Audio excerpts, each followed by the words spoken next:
ಹರೇ ಕೃಷ್ಣ. ಇಂದು ನಿಮ್ಮ ನೆಚ್ಚಿನ ಭೀಮ್ ಕಥೆಯನ್ನು ನೋಡೋಣವೇ? ಅರ್ಥ ಮಾಡಿಕೊಳ್ಳಲು ಕಥೆಯನ್ನು ನಿರಂತರವಾಗಿ ನೋಡಿ. ಆದ್ದರಿಂದ ದಯವಿಟ್ಟು ನನ್ನ ಚಾನೆಲ್ಗೆ ಚಂದಾದಾರರಾಗಿ. ಎಲ್ಲ ಎಂದು ಸೂಚನೆಗಳಲ್ಲಿ ಆನ್ ಮಾಡಿ ಅಥವಾ ಬೆಲ್ ಬಟನ್ ಆನ್ ಮಾಡಿ. ಇಂದು ನಾವು ಹಿಡಿಂಬವದ ಕಥೆಯನ್ನು ನೋಡೋಣವೇ? ಕಥೆಯು ಭೀಮನ ಶಕ್ತಿ ಮತ್ತು ಹಿಡಿಂಬೆಯನ್ನು ಹೇಗೆ ಕೊಂದನು ಎಂಬುದನ್ನು ತೋರಿಸುತ್ತದೆ.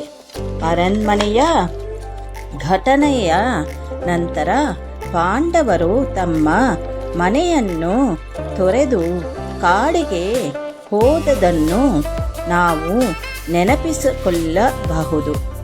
ಅವರು ಕಾಡಿನೊಳಗೆ ಕಲ್ಲಿಟ್ಟಾಗ ಇಬ್ಬರು ರಾಕ್ಷಸರು ಇದ್ದರು, ಹಿಡಿಂಬ್ ಮತ್ತು ಅವನ ಸಹೋದರಿ ಹಿಡಿಂಬಿ. ಅವರನ್ನು ಕಂಡರು.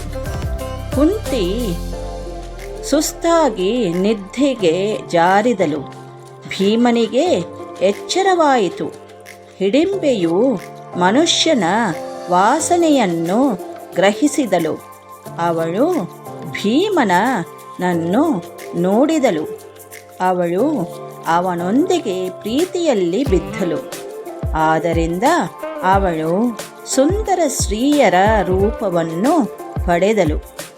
ಅವಳು ಭೀಮನ ಬಳಿಗೆ ಹೋಗಿ ತನ್ನ ಸಹೋದರ ರಾಕ್ಷಸರನಾಗಿ ಅವರೆಲ್ಲರನ್ನೂ ತಿನ್ನುತ್ತಾನೆ ಎಂದು ಹೇಳಿದಳು. ಆದರೆ ಭೀಮ ಅವಳ ಮಾತಿಗೆ ತಲೆಕೆಡಿಸಿಕೊಳ್ಳಲಿಲ್ಲ ಮತ್ತು ಹಿಡಿಂಬ್ ಕಾಣಿಸಿಕೊಂಡನು ಮತ್ತು ತುಂಬ ಪ್ರೀತಿಸುವುದನ್ನು ನೋಡಿದನು. ಆದ್ದರಿಂದ ಅವನು ಭೀಮನೊಂದಿಗೆ ಹೋರಾಡಲು ಪ್ರಾರಂಭಿಸಿದನು. ಆದರೆ ಭೀಮ ಹಿಡಿಂಬನ್ನು ಕೊಂದನು. ಗುಡುಗಿನ ಯುದ್ಧವು ಕುಂತಿಯನ್ನು ಎಚ್ಚರಗೊಳಿಸಿತು.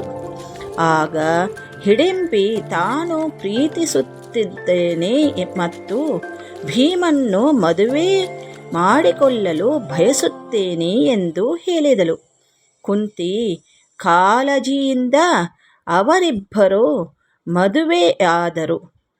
ಅವಳು ಮಗನಿಗೆ ಜನ್ಮ ನೀಡುವವರೆಗೆ ಅವಳೊಂದಿಗೆ ಇರಲು ಸಾಧ್ಯವಾಗುತ್ತದೆ ಎಂದು ಭೀಮನು ಭರವಸೆ ನೀಡಿದನು.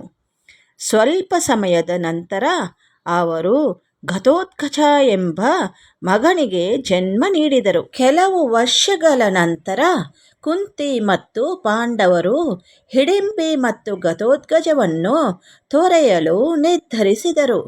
ಭೀಮನು ಅಗತ್ಯವಿದ್ದಾಗ ಅವರನ್ನು ನೋಡುವುದಾಗಿ ಭರವಸೆ ನೀಡಿದನು.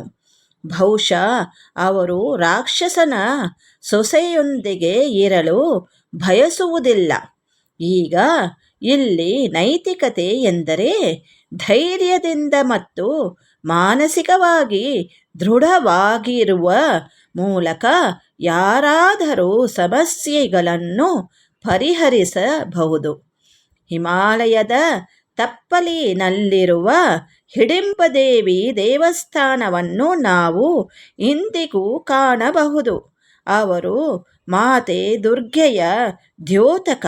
ಈ ದೇವಾಲಯವನ್ನು 1553ರಲ್ಲಿ ಮಹಾರಾಜ ಬಹದ್ದೂರ್ ಸಿಂಗ್ ನಿರ್ಮಿಸಿದರು. ಧನ್ಯವಾದಗಳು.